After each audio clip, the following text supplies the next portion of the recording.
Hi, today in front of you Motorola Moto G13 and I'll show you how to change screen record sound settings on this device.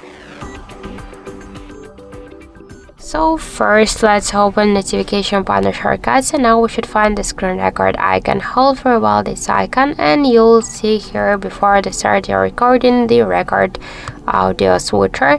Just click on the switcher to use the device audio. Also we can switch it to use the microphone in our screen recordings to comment something. Also we can use together device audio and the microphone.